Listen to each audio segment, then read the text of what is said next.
Hello and welcome back to Listening Librarians. I'm Jennifer and this is Katie. And today, since it's summer and who really wants assigned reading lists, we're going to be talking about some of the audiobooks that we've been listening to lately. So they might be all over the map. I'm pretty sure I've got a couple of different genres. What about you? Mine are both YA, but one is kind of like a dystopian story, and then the other one is like a modern day mystery. Okay, so yeah, we're going to have a lot of different things for you today. So I will go ahead and start off with one of my favorite books from 2021, which is Light from Uncommon Stars by Ryka Aoki.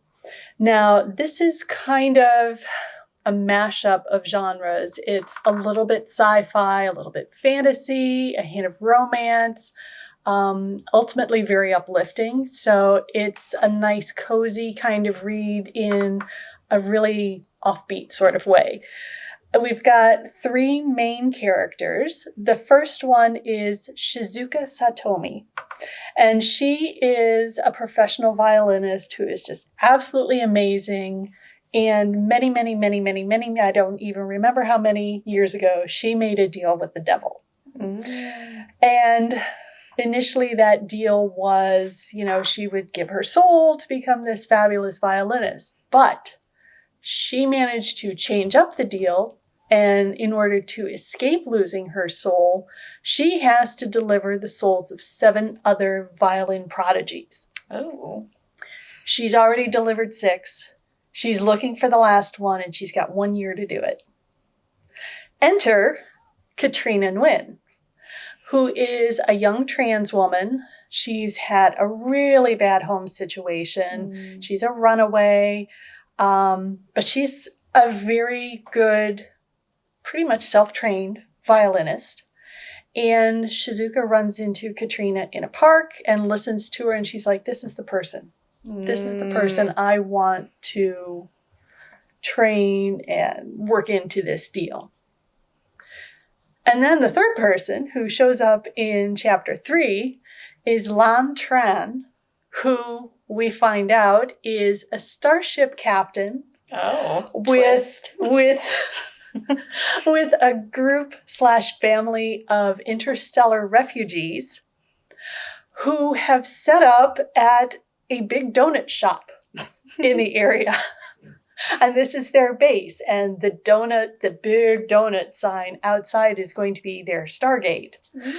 So like I said, it's kind of wild. Yes. There's a lot going on here. But there's a lot of philosophical sorts of discussions that, it's not hit you over the head, boring philosophical discussions, but you're talking about this curse and hope and life and death and identity and the value of love and found family. And it is incredibly heartwarming and beautiful.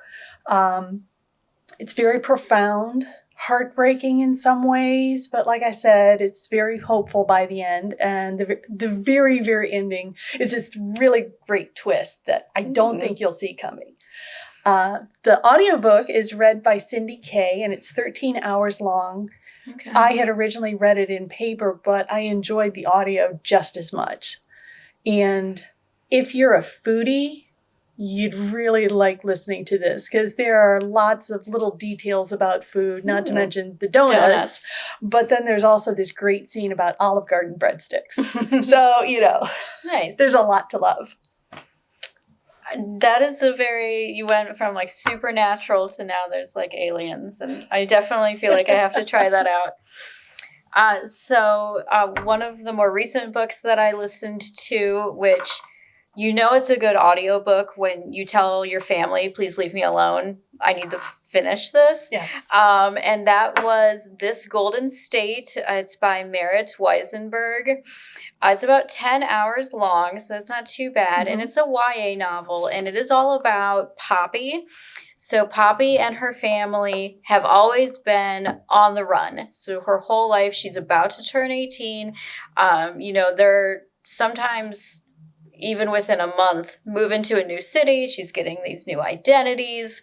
And it's her mom and dad. And then she's got a little sister who's just turned 8. And even though she's always kind of been like, well, why do we have to do this? You know, as a kid would, she's never like badgered her parents. So she actually does not know why they have always been on the run. And her parents tell her, well, if we tell you, it could be dangerous for you. So she's kind of let it go. Yeah. The one thing, though, that she's always wanted is to go to California, which is the Golden State. Mm-hmm. And she's never been granted it. California always had this, like, allure to her. But then her parents were always like, no, absolutely never California. So why? Well, something happens at the beginning of the story, which makes them have to, like she's used to, pick up, move, get this new identity, and start over. You know, they saw a police car, so they don't know what's going on. And this time, her parents tell her, we're going to go to California. And so she's super excited. Her name is Poppy. Poppy is the state flower in California. Mm-hmm. That's her real name. Of course, she has several false names as well. So they get to California, and they see this advertisement for a STEM summer school. And she's always more or less had to be homeschooled, or if she does enroll in a school, she never gets to stay long, but she's always loved STEM. And so she begs, please, and it's this whole thing because her parents, of course, don't like to use credit cards, and they have to use a credit card, but she convinces them to let her enroll in this summer school, hoping that she can at least get through a class or two. So not only does she get to be a part of this, but she makes her first, like, real friend, which I think is kind of heartbreaking, which is not part of the book, but just to be like 17 and you're making like your first friend. And the class that comes in right after hers is a genetics class. And so sometimes her and the friend who's also interested in genetics, they'll just stay for like 5 minutes and listen to the beginning of the lecture. Well, the one time the teacher brings in all of these ancestry DNA kits. Uh-oh. And the two of them decide to nab one. Well, it's a couple of weeks later and she gets her results. And not only should she have maybe not done this DNA test to keep her family safe, but she like put her email address in there too. So now she maybe has some people contacting her. And so she finds out why they're on the run. I, of course, will not tell you why, because that's a big mystery. But, you know, there's all these twists in this DNA test. You know, or is it going to force her family to confront maybe what happened? Or are they going to have to go on the run again? And it's just a very fast-paced, fun to listen to. You know, you're as a reader, you're just as hungry for the truth as Poppy is. And so I just really enjoyed that. Nice. Well, thinking of being on the road, I'm going to switch over to nonfiction. Mm-hmm. And what I have for you is a book called Clanlands, Whisky, Warfare, and a Scottish Adventure Like No Other, by Sam Heughan and Graham McTavish. And you might recognize those names if you're fans of Outlander. Yes. This is actually the two actors traveling around Scotland. There was a TV series or a program that they did along with this. They shot the video, but this is the book that they wrote as the story behind that trip. And they're covering Scottish history, geography, culture, and interspersing it with their talk about their work on Outlander, some of their other acting experience, and a lot of banter. Mm. I mean, these two guys are friends in real life, and they love to poke at each other. I mean, it just starts off with Graham ranting about how Sam is a madman behind the wheel of their camper van, and Sam is moaning about how Graham's just such this old fuddy-duddy and he wants to put his feet up late at night and drink expensive whiskey, and, not that there was anything wrong with the whiskey, but he's rather boring, and, it's narrated by the two men, and it's just hysterically funny. Nice. I mean, there's a lot of good information to learn about Scotland, which is kind of like the home of my heart. But just to listen to the two of them go back and forth and poke each other as good friends do, it's just a treat. The audiobook won an Audie Award, which is big time for audiobooks. And it's one that I listened to partly while I was out walking, and there were times I'm walking down the street and I'm just busting up, snorting, laughing, crying, because it's so much fun. Nice. And they're both from Scotland too, right? Or I just one of them, maybe? Graham McTavish might be English. I'm not sure, but yeah, Sam Heughan definitely is Scottish, and so you get that lovely Scottish brogue, and yeah, it's very much ear candy for those of us who like those kinds of accents. Nice. Well, kind of the opposite of that. I also listened to At the End of Everything. This is by a Dutch author. Her name is Marieke Nijkamp. And so this is probably based on recent events because it's about a plague. So this audiobook's about 10 hours. It's narrated by 4 individuals, and they're representing the 4 points of view that we get with the chapters. So the story centers around these teens at the Hope Juvenile Treatment Center. And as the book begins, they're kind of, you're getting their narration of like, oh, that's so-and-so, he's the bully, or this is my bestie, and she only got caught stealing because she was hungry and homeless. And, so you're kind of getting their backstory and why they're at this juvenile home. But you're also kind of getting this hint of like, oh, where's the nice guard? And my counselor seems really distracted. Well, it's a couple of days later, you find out the reason why all of the guards and the counselor, etc., were distracted was because on the outside, there's this major plague going through, and not just any plague, but like a new iteration of the plague, like the one that wiped out Europe. Yeah. And so one day, none of the adults show up. And so there's a group of these teens that kind of realize, for whatever reason, the guards did not show up. And since this isn't jail, it's like a juvenile detention home, they just walk out the door. And they're like, well, I'm going to walk into town. Apparently we're free now. Yeah. And before they get into town, they encounter the National Guard who, with their guns, very strict. Nope, you are not entering town. You need to turn around. And the one is like, no, forget this. What's going on? You got to tell us. So they do explain about this plague, that it's airborne, and that it has a very high death rate. And again, you need to turn around. Well, the one keeps pushing, and that teenager does not survive. Yeah. And so that's kind of when they realize just how serious what's going on the outside is. And then they they go back, they explain everything, and they get divided into 2 camps. The one camp is going to try and make it on the outside. The other one is going to stay at Hope and try and make it. So it more or less followed the people who stayed at Hope. And it's just this lovely personal growth as they forage for food and they protect one another. And, they teach each other things that they picked up sometimes on the street, how to catch rabbits and how to make tea that'll help you, get over a fever and that sort of thing. And so... and more or less how to survive. So, and then of course the plague comes there too.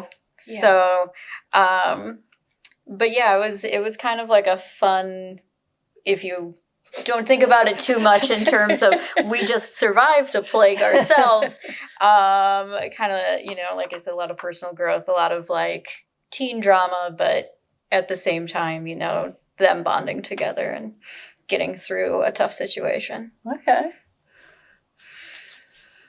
Well, I don't know how to jump from that one to my last one, but we're going to jump to outer space, I guess. Okay. Because we're going to go with sci-fi, and I finally got around to finishing the Murderbot Diaries by Martha Wells. Now, this is actually 4 novellas, 1 book, and then another novella, and I think there's going to be more coming out in the series, so I've read the series up to what's been published. Okay. They're all read by Kevin R. Free. Fabulous narrator, by the way. Yeah. The main character, Murderbot, which is the name he gives himself, is a sec unit, a security unit, which is kind of like enhanced human crossed with robot. So there's organic aspects to this character as well as technological. I don't know how to explain it any better than that. Like Data. Ish. Yeah. Okay. But, everybody calls them a sec unit because that's what the corporation calls these particular beings. Sec units are created to protect, defend, they're basically non-military military. Okay. For a corporation. And they have in them what's called a governor module. And if you're a sec unit, you obey what the humans tell you to do. Murderbot hacks his governor module so that he's basically independent, or it's independent, excuse me. He goes by it pronouns. And so this then, it decided to do this because it had already been in an incident where it had to kill humans and was very conflicted about that. So by hacking its governor module and freeing itself from the corporation, even though freeing itself means it's kind of on the run from the corporation, it's basically just trying to get away from humans because humans are crazy. We know this, right? More or less. A bit contradictory. Yeah. Yeah. It just wants to go and hole up and watch, seasons and seasons of The Rise and Fall of Sanctuary Moon.